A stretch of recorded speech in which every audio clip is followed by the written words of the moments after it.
Dear students, पिछले class में मैंने सिलेंट्रेटा के सभी इम्पॉर्टेंट क्वेश्चंस समझा दिए थे और अंतिम सेशन में नीडो ब्लास्ट से विहीन सिलेंट्रेटा जैसा दिखने वाला एक और माइनर फाइलम की चर्चा किए थे जिसको हम लोग एनिडेरिया या टिनोफोरा कहते हैं। अब डिप्लोब्लास्टिक एनिमल का सारा टॉपिक पोरीफेरा और सिलेंट्रेटा तथा टिनोफोरा आपने पढ़ लिया। अब इस सेशन में हम लोग फ्लैट वर्म्स यानी प्लेटीहेलमिन्थिस पढ़ेंगे। तो सबसे पहले प्लेटीहेलमिन्थिस के जनरल कैरेक्टर्स को समझना ज़रूरी है, उसके बाद ही हम लोग किसी एग्जाम्पल को समझेंगे।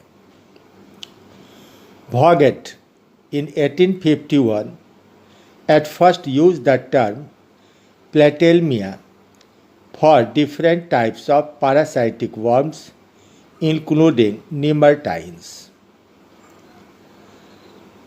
Gegenbaur in 1859 used the name Platyhelminthes for the flatworms including Turbellaria, Trematoda, Cystoda and Nemertina.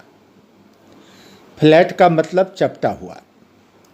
इसमें बॉडी में लंबाई होगी, चौड़ाई होगी, लेकिन लंबाई चौड़ाई की तुलना में इसकी मोटाई नेग्लिजिबल होगी, इसलिए इसे फ्लैट वर्म नाम दिया गया। क्यों यह फ्लैट होगा ये हम लोग बाद में समझेंगे, लेकिन तत्काल आप ये देख रहे हैं कि यह मॉर्फोलॉजिकली चपटे आकार का वर्म है।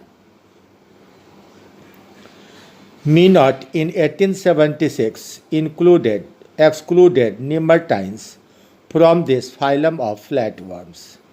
निमरटाइन हट गया तो बच गया कौन? टर्बेलेरिया, ट्रीमाटोडा और सिस्टोडा। यानी आज के डेट में यही तीन ग्रुप फ्लैट वर्म के अंतर्गत आता है। These worms have flat body surface with bilateral symmetry. दायां बायां एक समानता आपको मिलेगी एक्सटर्नली और इंटरनली, लेकिन उससे भी महत्वपूर्ण बात यह है कि अब यहाँ पहली बार वेल डेवलप्ड एक्टोडर्म, मेसोडर्म और एंडोडर्म पाए जाते हैं। तीन तरह के टिश्यू लेयर्स के कारण इसको ट्रिप्लोब्लास्टिक एनिमल्स कहा जाता है। इसमें मेसोडर्म प्रारंभिक अवस्था में है, इसलिए यह मोटे तौर पर कनेक्टिव टिश्यू जैसा लगता है। The mesoderm forms primitive connective tissue called mesenchyma और parenchyma.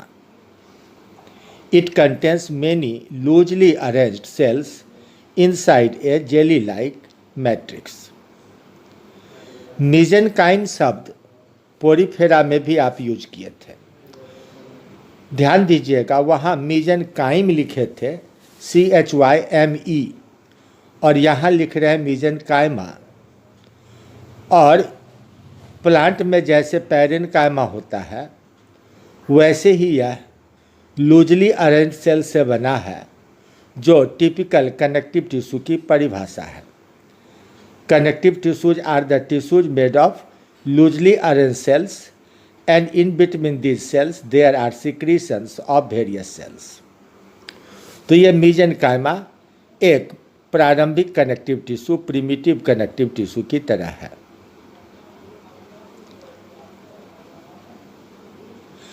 अब ट्रिप्लोब्लास्टिक एनिमल्स के समूह को समझिए कि ट्रिप्लोब्लास्टिक एनिमल्स कितने तरह के होते हैं। तो सबसे पहले हुआ एसिलोमेट, यानी जिसमें बॉडी कैविटी या सिलोम नहीं पाया जाता हो, अंदर कोई खाली खोखला जगह नहीं हो, जिसमें कि इंटरनल ऑर्गन्स फिट हो सके। तो बिना सीलोम वाला तो एसिलोमेट, और इस एसिलोमेट के अंदर आता है ये प्लेटीहेलमिन्थिस। तो कोई पूछे कि कौन सा प्राणी है जो एसिलोमेट है, तो आप कहिएगा कि प्लेटीहेलमिन्थिस यानी फ्लैटवर्म्स एसिलोमेट होते हैं। दूसरा है सीलोमेट, जिसमें सीलोम या बॉडी कैविटी हो। अब यह बॉडी कैविटी कई तरह से उत्पन्न हुआ करता है, जिसमें एक टाइप है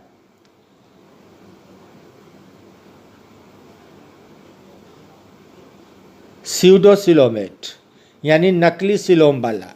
नकली मतलब हम अपने सिलोम को असली मानते हैं, तो इससे डिफरेंट तरह की उत्पत्ति को लोग स्यूडोसिलोमेट बोल दिए, स्यूडोसिलोम बोल दिए। यह स्यूडोसिलोम कहाँ मिलेगा, तो यह मिलेगा राउंड वर्म में, जिसको कि आप एस्केहेलमिन्थिस के नाम से अगले फाइलम के रूप में पढ़ेंगे।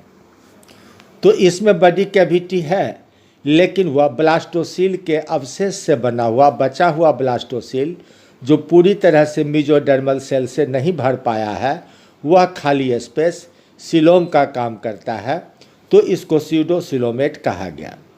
इसके बाद जो ट्रू सिलोम है उनके दो प्रकार हैं। एक है साइजोसिलोमेट ग्रुप, वो कौन है, तो एनेलिडा है, आर्थ्रोपोडा है और मोलस्का है। Annelida, Mollusca, Arthropoda, schizocoelomate. इसका मतलब क्या हुआ, तो पहले बॉडी कैविटी के निर्माण के पहले जो ब्लास्टोसील है वह पूरी तरह से मेसोडर्मल सेल से भर जाता है, कोई खाली स्पेस नहीं बचता है। बाद में फिर उसमें कुछ हिस्सा बाहर बॉडी वॉल के साथ और कुछ हिस्सा एलिमेंट्री कैनाल के चारों ओर सिमट जाते हैं और बीच में एक खाली जगह बनना शुरू हो जाता है। तो मानते हैं ऐसा कि यह मेसोडर्म के स्प्लिटिंग से फटकर दो भागों में बढ़ जाने से बना है, और बाद में इन दोनों ही हिस्से में मेसोडर्मल एपिथेलियम लाइनिंग कर देंगे। तो इस तरह से एक ट्रू बॉडी कैविटी बनेगा, जो कि साइजोसिलोम कहलाया। दूसरा तरीका है डेवलप करने का एंटेरोसिलोमेट। ये क्या होता है, तो इसमें इंटेस्टाइन की वाल पहले बन जाती है और बाद में इंटेस्टाइन के किनारे से इवेजिनेशन बाहर की ओर विकास होता है, वाल मुड़ करके बाहर की ओर फैलना शुरू करता है और फैलते फैलते आधा बाईं ओर से तो आधा दाईं ओर से फैलकर आपस में जुड़ जाता है। और इस तरह से एंटेरॉन से उत्पन्न यह सिलोम है, इसलिए इसका नाम रखा एंटेरोसिलोम, और इस तरह के एनिमल्स को नाम दिया गया एंटेरोसिलोमेट। अब कौन कौन से ग्रुप हैं इस तरह के, तो लोफोफोरेट्स, आप पेपर 2 में इसको पढ़ते हैं। लोफोफोरेट, ब्रायोजोआ, ब्रैकियोपोडा, फोरोनिडा, ये लोफोफोरेट फाइला है। इकाइनोडर्माटा, इससे आप परिचित हैं, स्टारफिशेज का ग्रुप है, और कॉर्डेटा, जिसमें कि हम सब हैं। तो इस तरह से ट्रिप्लोब्लास्टिक ऑर्गेनाइजेशन धीरे धीरे जटिल से जटिल होता चला गया, और अब प्लेटीहेलमिन्थिस ऑनवर्ड जितने फाइलम हैं वे सभी के सभी ट्रिप्लोब्लास्टिक कहलाएंगे। Muscles are weakly developed and arranged in longitudinal and oblique rows. Connective tissue के साथ साथ मेसोडर्म से मसल का विकास हुआ, लेकिन पहली बार यह विकास हो रहा है, इसीलिए इसे पूर्ण विकास मानना गलत होगा। थोड़ा विकसित है ये। इसमें जो मसल फाइबर्स हैं वे लेंथवाइज यानी लॉन्गिट्यूडनल और थोड़ा ट्रांसवर्स ऑब्लिक रोज में सजे हुए पाए जाते हैं। These are asilomate animals without any type of body cavity। अब देखिए, अगर अंदर बॉडी कैविटी होता तो उसमें कुछ फ्लूइड पदार्थ जमा होता, तो उसके प्रेशर से अपर बॉडी वाल और लोअर बॉडी वाल एक दूसरे से दूर जाते, तो यह फ्लैट नहीं रह पाता। इसमें चूंकि बॉडी कैविटी नहीं है, कोई लिक्विड का बाहर की ओर ऐसा प्रेशर नहीं है, तो इसलिए जब बॉडी का विकास हुआ तो लंबाई में चौड़ाई में विकास हुआ, लेकिन मोटाई में विकास नहीं हुआ। तो इसलिए ये वर्म फ्लैट वर्म रह गए। यानी सिंपली बॉडी कैविटी के अभाव के कारण, एब्सेंस के कारण ए सिलोमेट फ्लैट वर्म हो गए। दे मे और may not have a digestive system. It is completely absent in tapeworms and they have absorptive nutrition. Digestive system हो भी सकता है, नहीं भी हो सकता है। अब उदाहरण लेते हैं पहले टेपवर्म का, उसमें डाइजेस्टिव सिस्टम नहीं है, तो यह इंटेस्टाइनल पैरासाइट है और अपना फूड कहाँ से लेता है, तो इंटेस्टाइन में जो हमारा फूड पचता है उसी को वह एब्जॉर्ब करता है। इस क्लास के दूसरे वर्म चाहे ब्लड में रहें या कहीं और रहें, उनमें भी एलिमेंट्री कैनाल नहीं है, माउथ नहीं है, उनमें भी एब्जॉर्प्टिव न्यूट्रिशन होता है। If digestive system is present such as in Trematoda and Turbellaria, they have a small intestine but no large intestine and anus. आप पढ़ेंगे एक एग्जाम्पल इस ग्रुप में, फैसियोला हिपैटिका। आप उसमें क्या देखिएगा, माउथ है, इसोफेगस है, स्टमक है और दो भाग में बटा हुआ इंटेस्टाइन है, लेकिन यह स्मॉल इंटेस्टाइन पीछे की तरफ क्लोज है, बंद है। इसके पीछे कोई लार्ज इंटेस्टाइन, कोई एनस नहीं होता है। यानी जो फूड यह खाता है उसे पचाता है, तो पचने के बाद जो बचे हुए अवशिष्ट हों उसे निकालने का कोई रास्ता नहीं है। या तो यह रिगर्गिटेट करके, वोमिटिंग करके उसको बाहर निकाले माउथ के थ्रू, या नहीं तो अंदर ही जमा रह जाएगा। The respiratory and circulatory systems are absent. अगर कोई फ्री लिविंग वर्म हो तो बॉडी सरफेस से एब्जॉर्प्शन पॉसिबल है ऑक्सीजन का। ब्लड में कोई पैरासाइट हो तो वहाँ भी पॉसिबल है कि बॉडी वाल से कुछ ऑक्सीजन का आदान प्रदान हो सके, कार्बन डाइऑक्साइड से एक्सचेंज हो सके। लेकिन जो इंटेस्टाइनल पैरासाइट है उनमें एनारोबिक रेस्पायरेशन होगा। इसमें ब्लड या सर्कुलेटरी सिस्टम, कोई हार्ट इत्यादि की कल्पना नहीं की जा सकती है। Excretory system includes some ducts and flame cells. ध्यान रखिएगा, अलग अलग फाइलम के एनिमल में अलग अलग तरह का एक्सक्रीटरी डिवाइस है, यूनिट ऑफ एक्सक्रीशन अलग अलग है। यह पहली बार यूनिट ऑफ एक्सक्रीशन बना फ्लेम सेल के नाम से। किसी में इसकी संख्या सैकड़ों हजारों होती है, तो कहीं पर इसकी संख्या गिन कर होती है 3 जोड़ा, 2 जोड़ा, 1 जोड़ा या 25-26 जोड़े। तो इस आधार पर टैक्सोनॉमी में इसका महत्व है। अब ये फ्लेम सेल ऐसे सेल्स हैं जिनमें फ्लैजिलम पाए जाते हैं और फ्लैजिलम के फ्लिकरिंग के द्वारा जो तरल पदार्थ छन कर इसके अंदर आता है वह बहते हुए एक्सक्रीटरी डक्ट में चला जाता है। A central nervous system with a number of cephalic ganglia and nerve cord are developed. Head के निर्माण की प्रक्रिया प्रारंभ हुई।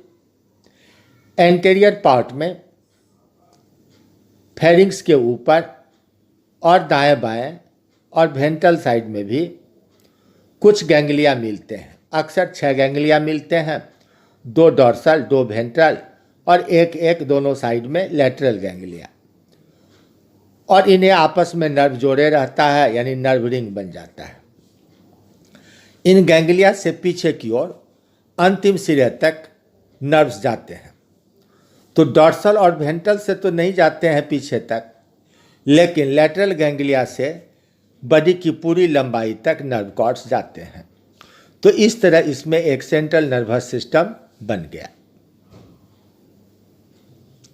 Sense organs are poorly developed और absent. It is better developed in free living worms and the larva like miracidium. जो parasite हैं endoparasite host के शरीर के अंदर रहते हैं। उनके अंदर कुछ सेंसरी सेल्स पाए जाते हैं, लेकिन स्पेशलाइज्ड सेंस ऑर्गन नहीं होते हैं। मीरासीडियम लार्वा आप पढ़ेंगे फैसियोला में, वह पानी में तैरते रहता है, तो आँख जैसी रचना उसके अंदर बनी है। और ट्रीमाटोडा के कुछ मेंबर्स फ्री लिविंग पानी में रहते हैं, तो उनमें भी आई का निर्माण होता है। तो फ्री लिविंग लार्वा या एडल्ट में सेंस ऑर्गन्स के रूप में आइज डेवलप है। The animals are generally bisexual और monoecious. However Schistosoma is unisexual and the male partner is shorter than the female partner। तो आमतौर से कोई पूछे कि फ्लैटवर्म्स की सेक्सुअलिटी क्या है, तो आप कहिएगा कि यह बाइसेक्सुअल या हर्माफ्रोडाइट है और सेल्फ फर्टिलाइजेशन करके रिप्रोड्यूस कर सकता है, इसलिए इसको मोनोएसियस कहते हैं। लेकिन एक्सेप्शन है ये शिस्टोसोमा। ऐसा लगता है कि एक बॉडी फट कर दो भाग में बट गया, एक पार्ट मेल बन गया, दूसरा पार्ट फीमेल बन गई। दोनों आमतौर से आपस में जुटे मिलते हैं। वेंट्रल सरफेस पर एक लंबी दरार है, उसी में पार्टनर वर्म चिपका हुआ नजर आएगा। फिगर देखिएगा आप इसको। तो यहाँ यूनिसेक्सुअलिटी और मेल फीमेल का सेपरेशन होना शुरू हुआ। The eggs are alecithal, that is, they do not store lecithin as reserve source of energy, but surrounded by a large number of yolk cells. So these are known as ectolecithal eggs. For this purpose, they have a separate yolk gland or vitelline gland. आप amphibia के या fish के egg को देखिएगा, तो उसमें थोड़ी मात्रा में, मॉडरेट अमाउंट में लेसिथिन नाम का फैट पाया जाता है, जिसको साधारण भाषा में लोग योक बोलते हैं। तो वो मेसोलेसिथल है। एग के अंदर मॉडरेट अमाउंट में अगर योक पाया जाए तो उसको बोलेंगे मेसोलेसिथल। और आपने मुर्गी के अंडों को देखा है, उसमें बीच में एक पीला सा गोल हिस्सा होता है, उसमें पीला भाग योक ही से भरा हुआ होता है। और अगर उबला हुआ अंडा देखिए तो ऊपर में एक ब्लू ग्रीन डिस्क बना रहता है, उसी में प्रोटोप्लाज्म होता है, वहीं एम्ब्रायोजेनेसिस यानी बच्चे का निर्माण होता है। अब बाहर जो पानी जैसा भाग है, उबलने पर जमकर व्हाइट हो जाता है, वो सेल के बाहर का हिस्सा है, वो प्रोटीन से घिरा हुआ एग है, और तब बाहर से कैल्शियम कार्बोनेट का खोल होता है। तो वह मेगालेसिथल या पॉलीलेसिथल है। इसमें एक सेल के अंदर लेसिथिन नहीं है। तो न्यूट्रिशन कहाँ से आएगा? तो योक ग्लैंड या विटेलाइन ग्लैंड है, उससे योक भरा हुआ सेल रिलीज होते हैं और एग को चारों ओर से घेर लेते हैं, और बाहर से ही एग को फूड सप्लाई करते हैं, इसलिए इसको एक्टोलेसिथल एग कहा जाता है। Parasitic worms have complex life cycle with a number of larval stages and generally more than one host are used. These are known as digenetic parasite. दो अलग अलग होस्ट में इनका लाइफ साइकिल चलेगा, तो एक से दूसरे में और दूसरे से पहले में आने के लिए इनको जटिल प्रकार से लार्वा का निर्माण करना पड़ता है। रेट ऑफ रिप्रोडक्शन बहुत हाई रहता है, जिससे कि चांस इतना अधिक बढ़ जाए कि कोई न कोई जायगोट या एग एक होस्ट से दूसरे होस्ट में चला जाए। लार्वा बनता है इतनी बड़ी संख्या में कि कोई न कोई लार्वा एक होस्ट से दूसरे होस्ट में चला जाए। तो दो होस्ट पर अगर जीवन निर्वाह हो तो उसको डाइजेनेटिक पैरासाइट कहते हैं। The life cycle of free living worm is simple and without larval forms. They even reproduce asexually by longitudinal fission. एक डुगेसिया या प्लेनेरिया नाम का फ्री लिविंग वर्म है।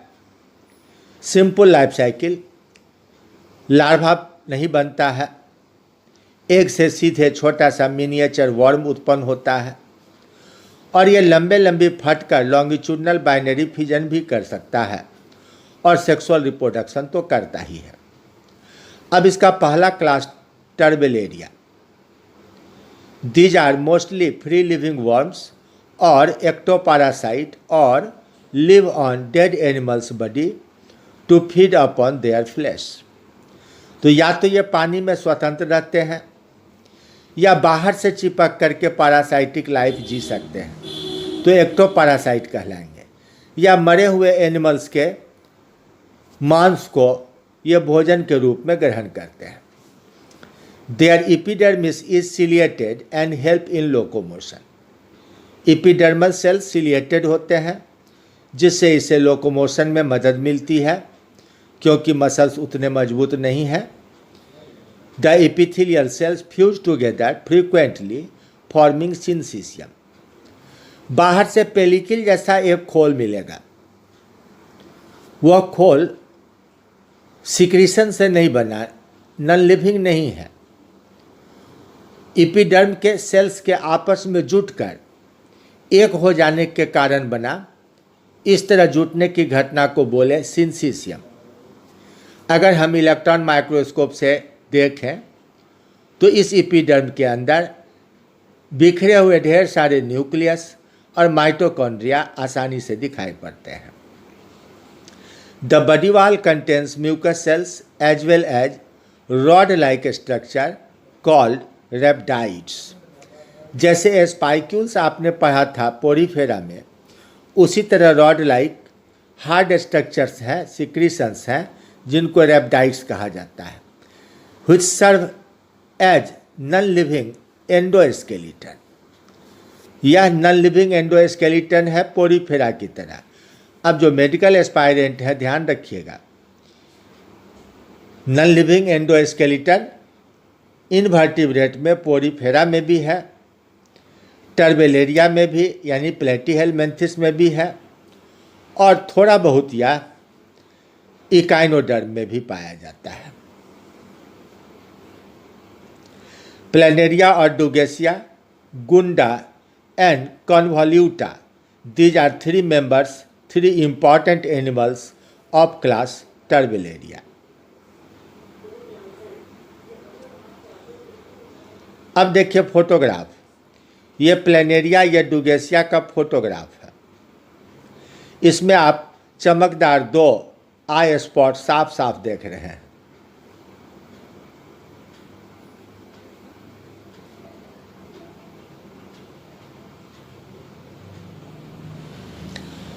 ये कन्वोल्यूटा है।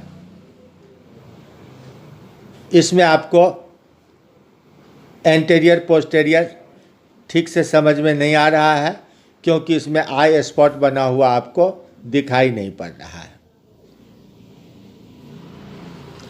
अब class Trematoda, these are ecto और endoparasites. Their body is flat and leaf like, sometimes cylindrical. The epidermis is covered with cuticle. यहाँ पर एपिडर्म ने क्यूटिकल का सिक्रीशन किया। यह सिंसिशियल होकर के एक फॉल्स क्यूटिकल नहीं बना रहा है। द सकर्स एंड हुक्स में बी प्रेजेंट। माउथ के पास अपने होस्ट पर चिपकने के लिए सकर या हुक्स पाए जा सकते हैं। They have a bifid intestine, दो भाग में बटा हुआ इंटेस्टाइन है, forming multi branch caeca. Intestine दाएं बाएं टेढ़ा मेढ़ा आउटग्रोथ उत्पन्न करता है जिसको कि सीका कहते हैं। जब आप टेपवर्म पढ़िएगा तो वहाँ उसका डायग्राम देखिएगा। For better distribution of digested food material, body के लगभग सब हिस्से में यह ब्रांच सीका फैल जाते हैं, इसलिए एब्जॉर्ब होने वाला फूड सब जगह आराम से पहुंच जाता है। Their life cycle is highly complicated. In fasciola, sporocyst, redia, cercaria and metacercaria larva are formed. Fasciola hepatica जो पढ़िएगा आप, उसमें कई तरह के लार्वा मिलेंगे, sporocyst, redia, cercaria, metacercaria.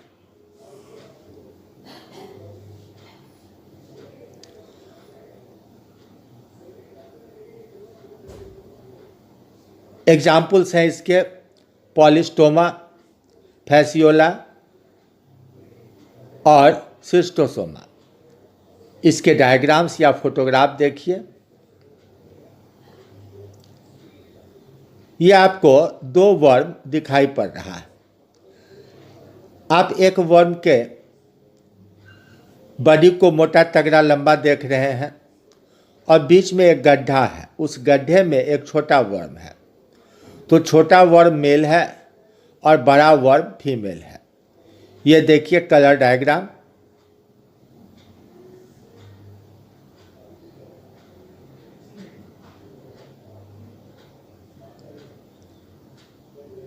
Schistosoma. और फैसियोला कैसा होता है, तो इस तरह का है। इस फोटोग्राफ में आपको आई स्पॉट और ब्रेन का पता नहीं चलेगा, लेकिन आर्टिस्टिक डायग्राम रहता है तो उसमें दिखाई पड़ता है। इनके लार्वा देखिए, ऊपर पहला है मीरासीडियम लार्वा जो फ्री स्विमिंग है। सर्केरिया भी फ्री स्विमिंग है, इसमें टेल पाया जा रहा है फॉर मूवमेंट, जबकि मीरासीडियम में सीलिया होते हैं। पूरा बॉडी सरफेस सिलिएटेड होता है। अब तीसरा क्लास है सिस्टोटा। These are endoparasitic worms commonly known as tapeworm due to their appearance। खूब लंबा, मोटाई नगण्य, चौड़ाई सफिशियंट, तो ये रिबन या फीता की तरह दिखता है।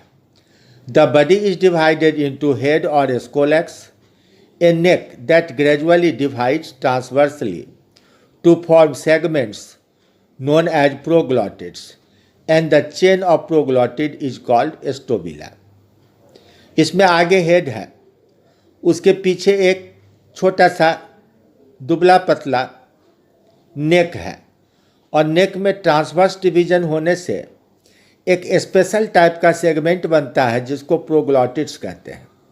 ये सारे के सारे प्रोग्लॉटिड्स बाद में मेल और फीमेल सेक्स ऑर्गन्स डेवलप कराएंगे, यानी ये सेक्सुअल सेगमेंट्स हैं, और इनके चेन को एस्टोबिला कहा गया।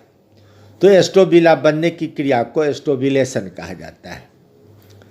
Each proglottid represents a sexual unit as it contains a complete set of male and female sex organ. हर एक प्रोग्लॉटिड में टेस्टिस ओवरी दोनों बनेंगे।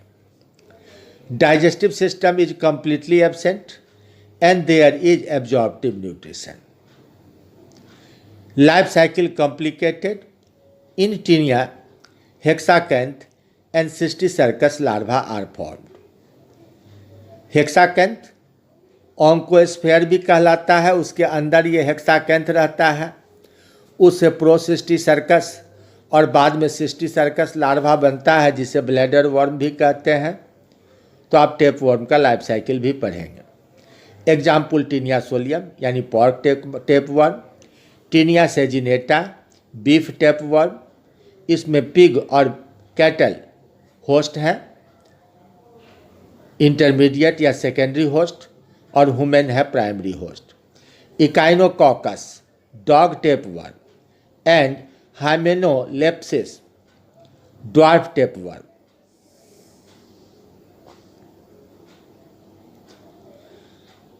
अब देखिए ये फोटोग्राफ है टीनिया सोलियम का।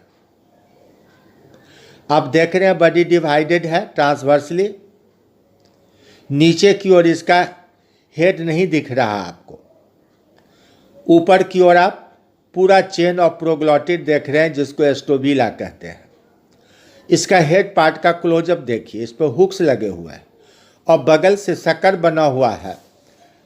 आप जो इस डायग्राम में देख रहे हैं ये एक शक्कर, ये दूसरा शक्कर, ये तीसरा और ये चौथा, 4 शक्कर हैं। और यहाँ जो आप घेरा देख रहे हैं स्पाइन्स का, 2 तरह का स्पाइन है, अंदर के तरफ से जो उठ रहा है, यहाँ से जो उत्पन्न हुआ वो लंबा है और बाहर के तरफ से फिर जो है छोटा है। तो अल्टरनेटली एक बड़ा और एक छोटा हुक इसके स्कोलेक्स में पाए जाते हैं। तो हुक की मदद से ये इंटेस्टाइन की दीवार में अपने आप को लटका सकता है और सकर की मदद से चिपक सकता है। इसमें कोई ओरल ऑर्गन यानी माउथ जैसी रचना नहीं पाई जाती है। तो इस तरह आपने फ्लैट वर्म्स के जनरल कैरेक्टर को समझा और 3 क्लासेज ट्रिमाटोडा, सिस्टोडा और टर्बेलेरिया के कैरेक्टर्स और एग्जाम्पल्स भी देखे। अब अगले क्लासेज में हम लोग टीनिया सोलियम और फैसियोला हिपैटिका एक एक कर पढ़ेंगे। Thank you very much.